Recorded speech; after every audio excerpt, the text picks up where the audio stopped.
Rudra academy coaching centre में आप सभी विद्यार्थियों का स्वागत है। रुद्रा एकेडमी कोचिंग सेंटर की तरफ से हम आपके बीच में लेकर आए हैं समास प्रकरण को, लेकिन इसको बताने से पहले मैं उन सभी विद्यार्थियों से एक अपील करना चाहता हूं कि जो लोग भी चाहे बोर्ड परीक्षा की तैयारी कर रहे हों या अन्य प्रतियोगी परीक्षाओं की तैयारी कर रहे हों, उनको तो इस बात का हमेशा ध्यान रखना चाहिए कि समय बड़ा ही मूल्यवान होता है। एक बार बीत जाता है तो वह कभी वापस नहीं आता है। इसलिए समय का ध्यान रखते हुए अध्ययन और अध्यापन में उनको हमेशा जुड़े रहना चाहिए और परीक्षा की तैयारी करने के लिए क्रमबद्धता का होना अत्यंत आवश्यक है। क्रमबद्धता कहने का मतलब विषय अगर कोई भी हो उसको हमेशा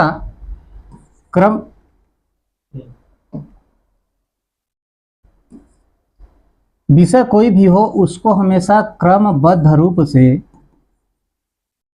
हमेशा प्रतिदिन देखते रहना चाहिए। इससे दो फायदा होता है, एक तो समय की बचत हो जाती है, दूसरी बात तैयारी अच्छी हो जाती है। क्योंकि जिस विषय को हम प्रतिदिन देखते रहते हैं वह हमेशा ध्यान में रहता है, और जिसकी पढ़ाई लिखाई हम बंद कर देते हैं वह ध्यान से उतर जाया करता है। तो इस बात की ओर हमेशा विद्यार्थी ध्यान देंगे कि चाहे उनका विद्यालय खुला हो अथवा बंद हो, स्कूल में पढ़ाई हो रही है चाहे नहीं हो रही हो, लेकिन घर पर रहते हुए एक टाइम टेबल के अनुसार उनको अध्ययन अध्यापन में हमेशा जुड़े रहना चाहिए। इन बातों का हमेशा आप लोग ध्यान रखेंगे। अब हम चलते हैं अपने प्रकरण की ओर। जैसा कि हमने बताया कि आज हम लोग पढ़ेंगे समास प्रकरण को। क्या पढ़ेंगे?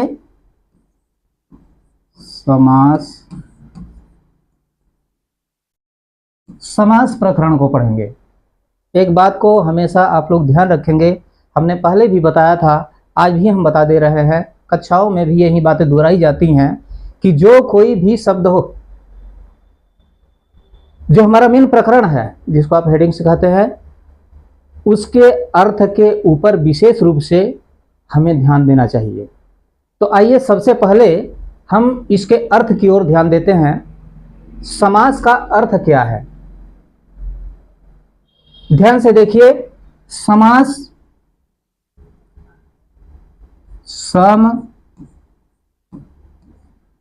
धन अस धन घई, ये सम उपसर्ग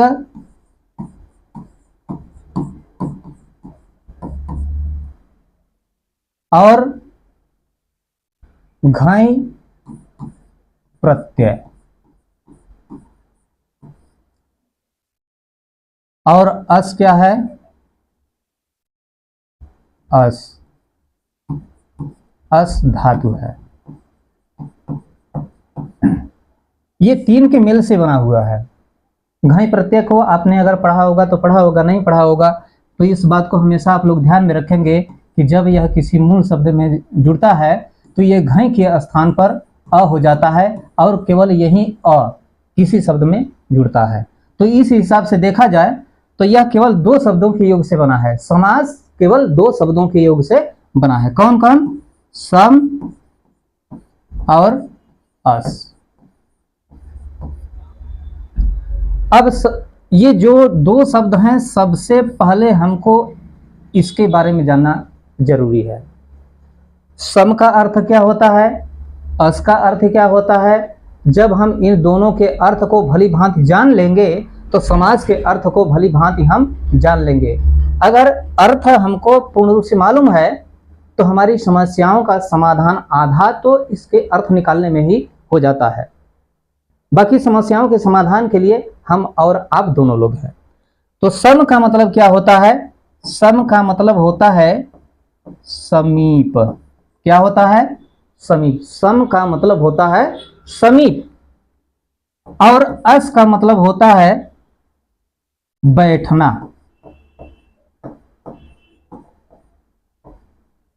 सम का मतलब होता है समीप और अस का मतलब होता है बैठना। ध्यान दीजिए, यदि हम इन दोनों शब्दों को एक दूसरे के करीब कर दें, लिख दें समीप बैठना, दोनों शब्दों के अर्थों को हमने एक दूसरे के करीब लिख दिया। क्या हो गया? समीप बैठना। इसका मतलब क्या है? यह समास का एक अर्थ निकल आया। समास का मतलब एक ठो निकल आया, समीप बैठना। अब ध्यान देने की बात यह है कि हम किसको किसके समीप बैठाएंगे।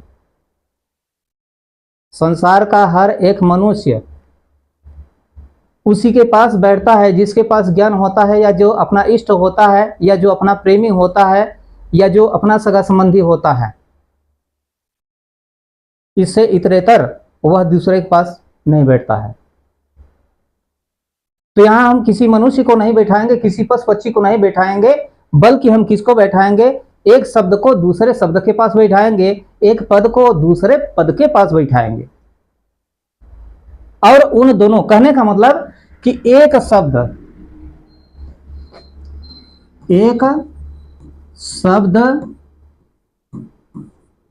का दूसरे शब्द के पास बैठना या बैठाना।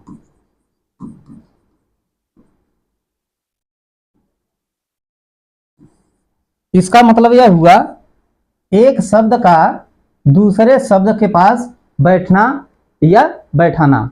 इसको हम यह भी कह सकते हैं, एक पद को दूसरे पद के पास बैठाना।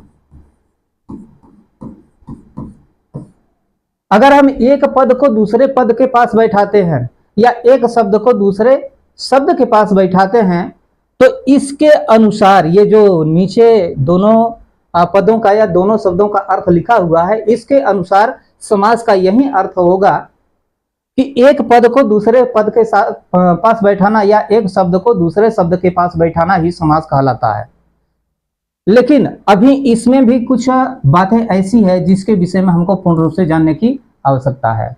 हम एक शब्द को दूसरे शब्द के पास बैठाएंगे या एक पद को दूसरे पद के पास बैठाएंगे, तो इस हिसाब से बैठाएंगे कि उनका जो संबंध है, उनके बीच की जो दूरी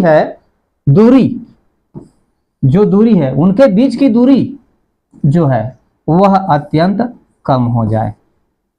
उनके बीच की, ये एक पद हुआ, यह दूसरा पद हुआ, यह भी एक पद, यह भी दूसरा पद, यानी जब दो पद एक दूसरे के साथ बैठेंगे तो उनके बीच की जो दूरी है अत्यंत कम हो जाएगी। यह सारी प्रक्रिया का नाम ही समास कहलाता है। ये जो एक शब्द को दूसरे शब्द के पास बैठाने की प्रक्रिया है या एक पद को दूसरे पद के पास बैठाने की प्रक्रिया है, उस सारी प्रक्रिया का नाम ही समास है। ठीक है। इसके बाद और देखिए,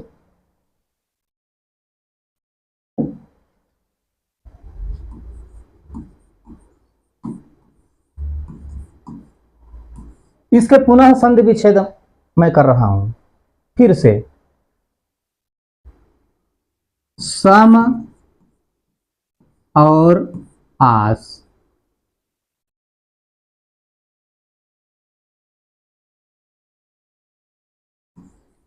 सम और अस,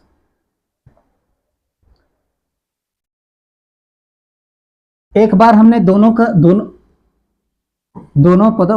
शब्दों के अर्थ को बताया।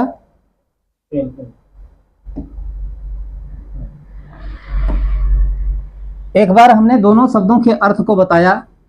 सम माने समीप में, अस माने बैठना। अब दूसरी बार मैं बता रहा हूं।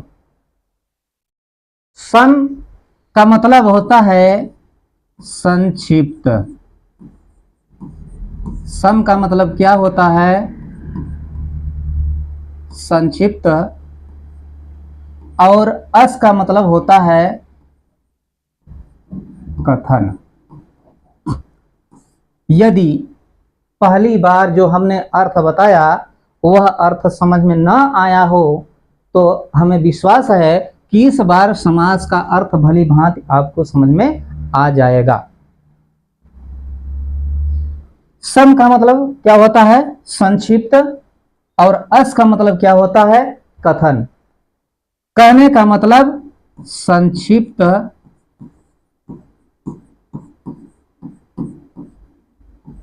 कथन। ठीक। अब दोनों पदों को हमने पास में रख दिया, यानी बैठा दिया। अब ये संक्षिप्त क्या होता है, कथन क्या होता है, हमको इस बात पर भी ध्यान देने की आवश्यकता है। संक्षिप्त माने होता है, क्या होता है? संक्षिप्त का मतलब होता है अत्यंत छोटा। संक्षिप्त का मतलब क्या होता है? अत्यंत छोटा। कथन का मतलब क्या होता है? कहना। कथन का मतलब क्या होता है? कहना। यानी किसी बड़ी बात को छोटे रूप में कहना ही समास कहलाता है। किसी बड़ी बात को छोटे रूप में कहना, लिख दे रहे हैं, किसी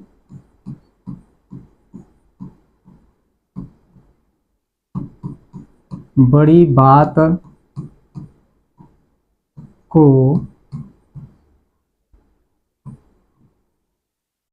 संक्षेप में कहना किसी बड़ी बात को संक्षेप में कहना ही समास कहलाता है। ठीक। अब बड़ी बात, अब इसका उदाहरण जब हम देंगे तब हमारी बात क्लियर हो जाएगी। जैसे हमने लिख दिया गगन को चूमने वाला। क्या लिखा हमने? गगन को चूमने वाला।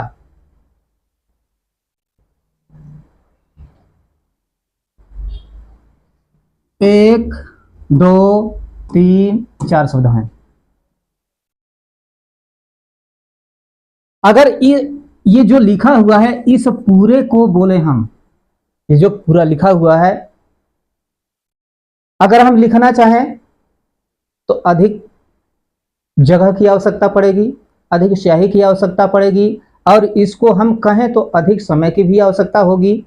अगर इसको हम संक्षिप्त रूप में कह दें, अर्थ वही रहेगा, बदलेगा नहीं। अर्थ वही रहेगा, बदलेगा नहीं, लेकिन वह छोटा रूप हो जाएगा जिससे कि हमारी भाषा की जो रोचकता है वह अवश्य ही बढ़ जाएगी।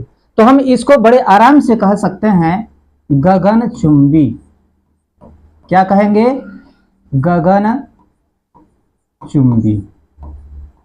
गगनचुंबी कहेंगे। कह दिए। अब देख लिए, ध्यान दीजिए, हमने जो परिभाषा लिखा है ऊपर, जो समास के अर्थ को जो हमने लिखा है, अब उसकी थोड़ी देर के लिए पुष्टि कर लीजिए। हमने क्या कहा? किसी बड़ी बात को संक्षेप में कहना, यहां लिखा हुआ है। सम का मतलब क्या होता है? संक्षिप्त। संक्षिप्त का मतलब ही होता है संक्षेप। इसे हम संक्षेप भी कह सकते हैं, या संक्षिप्त भी कह सकते हैं, दोनों कह सकते हैं। तो सम का मतलब क्या हुआ? संक्षिप्त या संक्षेप। संक्षिप्त या संक्षेप का मतलब क्या होता है? अत्यंत छोटा, किसी बड़ी बात को संक्षेप में कहना। कथन का मतलब क्या होता है? कहना। किसी बड़ी बात को संक्षेप में कहना ही समास कहलाता है। अब इसको देख लीजिए, ये जो है ये बड़ा रूप है, बड़े रूप में हमने लिखा है गगन को चूमने वाला, ये बड़े रूप में हमने इसको लिखा है। और इसके संक्षिप्त रूप को, इसको संक्षेप में हमने लिखा है गगनचुंबी। क्या लिखा है हमने? गगनचुंबी। ये हो गया बड़ा रूप।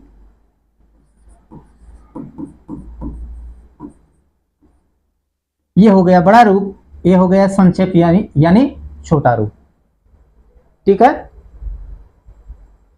तो हमारे समझ से समास का जो अर्थ है वह आपको क्लियर हो गया होगा, लेकिन अभी बहुत सारी बातें ऐसी हैं जो कि इसमें बताना अत्यंत आवश्यक है। अब ये जो हमने विस्तार से लिखा है इसका भी कुछ नाम होता है, और ये जो संक्षेप में हमने लिखा है इसका भी कुछ नाम होता है। ये जो हमने बड़े रूप में लिखा है हमने बताया कि इसका भी कुछ नाम होगा, और ये जो छोटे रूप में हमने लिखा है इसका भी कुछ नाम अवश्य है। तो पहले ये तो हम जान लें कि ये जो छोटे रूप में हमने लिखा है और इसी को हमने बड़े रूप में लिखा है, तो क्यों लिखा है?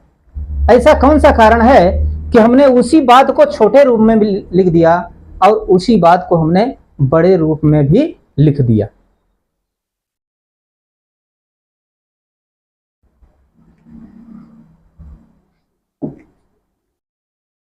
चलिए देखिए, ये क्या लिखा है? कहां चला गया?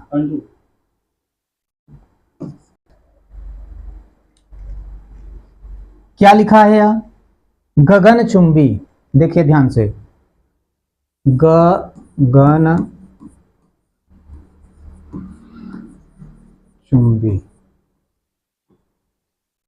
और यह क्या लिखा है? गगन को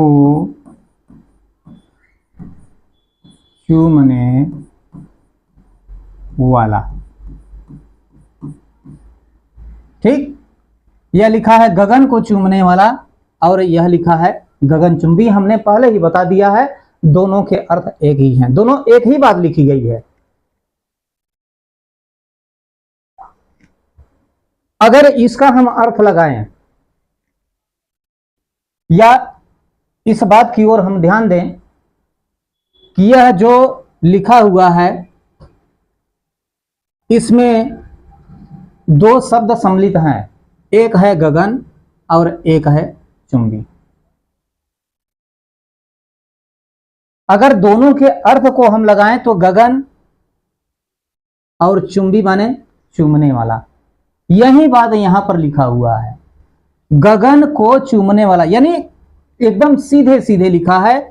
इसका अर्थ क्या लिखा है? अर्थ लिखा है। किसका अर्थ लिखा है? गगन चुंबी का अर्थ यहां पर लिखा गया है। और इसी अर्थ को हम कहते हैं समास विग्रह। क्या कहते हैं? समास विग्रह। अगर ऐसे नहीं समझ में आता है तो समास विग्रह किसको कहते हैं फिर से बता दे रहे हैं। समास विग्रह। समास विग्रह का मतलब होता है अर्थ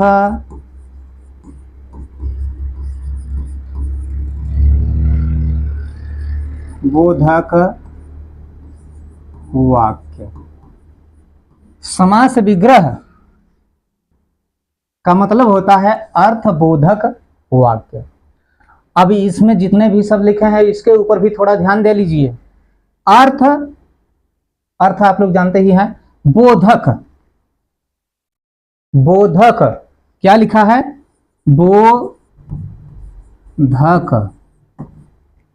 अगर इसको हम अलग अलग करें तो क्या होगा? बोध और धन क। यह क्या है? प्रत्यय है। ठीक है, बोध में यह क जुड़ा हुआ है और ये क नहीं, अक प्रत्यय होता है। ठीक है, तो बोध, अब बोध का अर्थ क्या होता है? बोध माने ज्ञान। बोध का मतलब क्या होता है? ज्ञान। और क माने होता है कराने वाला।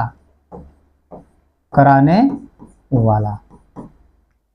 ठीक है, बोध माने क्या होता है? ज्ञान। क का मतलब होता है कराने वाला। तो यहां पर क्या होगा? अर्थ का बोध, बोध माने ज्ञान, क माने कराने वाला, अर्थ का बोध कराने वाला वाक्य। तो अर्थ का बोध कराने वाला या अर्थ का ज्ञान कराने वाला जो वाक्य होता है वही होता है समास विग्रह।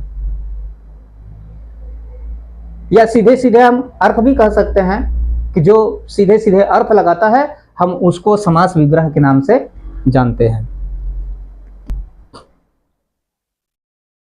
ये समझ में आ गया? समास विग्रह किसे कहते हैं? जो शब्द अर्थ का बोध, बोध माने ज्ञान, का माने कराने वाला होता है, उसी को हम समास विग्रह के नाम से जानते हैं। एक बात और,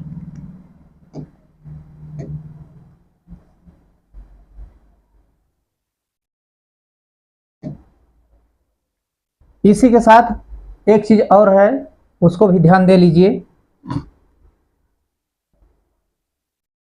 सामासिक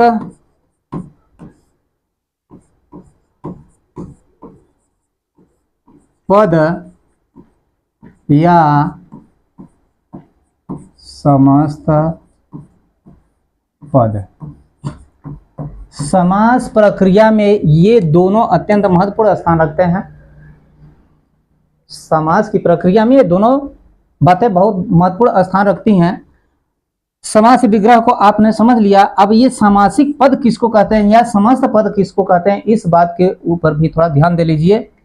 जब हम एक शब्द वाक्यांश के लिए, एक शब्द या एक पद वाक्यांश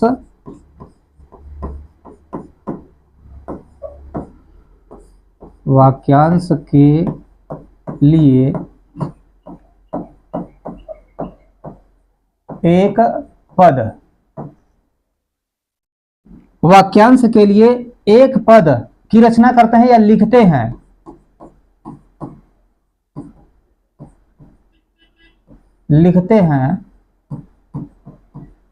वाक्यांश के लिए एक पद या एक शब्द लिखते हैं, तो ऐसी प्रक्रिया को हम सामासिक पद या समस्त पद कहते हैं। जैसे कि यहां उदाहरण लिखा गया है, गगन को चूमने वाला, यह पूरा वाक्यांश है और इसके लिए एक पद यहां पर लिखा गया है गगनचुंबी।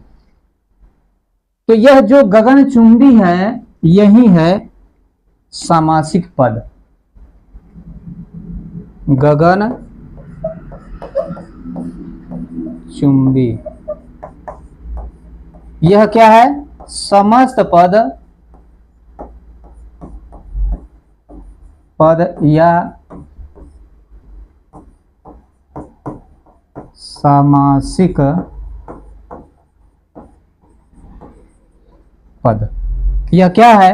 वाक्यांश के लिए एक शब्द, आपने पढ़ा भी होगा, तो यहां पर वाक्यांश के लिए एक शब्द नहीं होगा, एक पद होगा। तो ये जो वाक्यांश लिखा हुआ है इसके लिए हमने एक पद लिख दिया, यानी संक्षेप जो छोटे रूप में लिखा गया है वही हम उसी को हम क्या कहते हैं? सामासिक पद या समस्त पद।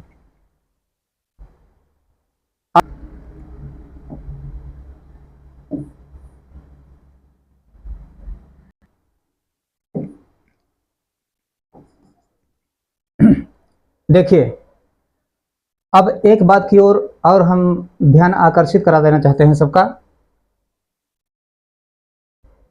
ये जो समास विग्रह है और जो सामासिक पद है, सामासिक पद या समस्त पद, हम दोनों में थोड़ा अंतर देख लेते हैं कि दोनों के बीच में अंतर क्या है।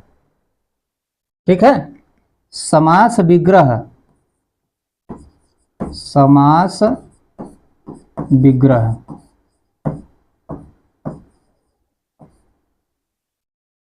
और सामासिक पद, दोनों के बीच में हम अंतर देखें थोड़ा कि दोनों के बीच में कितना फर्क है, कितना अंतर है। समास विग्रह का अर्थ हमने क्या बताया है, अर्थबोधक वाक्य।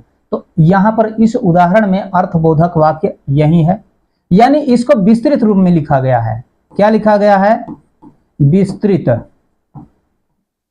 विस्तृत रूप। ठीक है, और ये जो गगनचुंबी लिखा गया है इसका क्या है, संक्षिप्त रूप।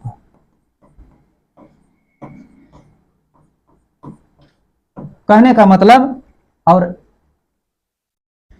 इसी को तो हम सामासिक पद कहते हैं, मतलब जो छोटा रूप लिखा जाता है, छोटे रूप में जिसको हम लिखते हैं, उसी को तो हम क्या कहते हैं, सामासिक पद या समस्त पद। और इसी के जो बड़े रूप में लिखा जाता है हम उसको क्या कहते हैं, समास विग्रह। यानी फर्क मालूम हो गया। समास विग्रह का मतलब क्या हुआ, बड़ा रूप। अपनी भाषा में देख लीजिए क्या हुआ, बड़ा रूप। और सामासिक पद क्या हुआ, छोटा रूप।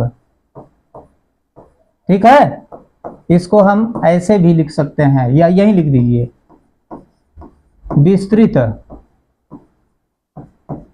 रूप और इसके लिए संक्षिप्त रूप।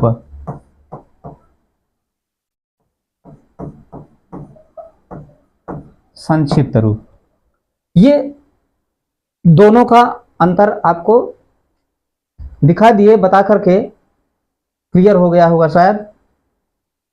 और आज की वीडियो यहीं पर बंद की जाती है, और अगली वीडियो में अभी समास को जब लेकर पुनः आएंगे तो समास के कितने भेद हैं या कितने प्रकार हैं, उन समासों का वर्गीकरण करते हुए हर एक समास पर विस्तृत रूप से व्याख्यान दिया जाएगा। तब तक के लिए धन्यवाद।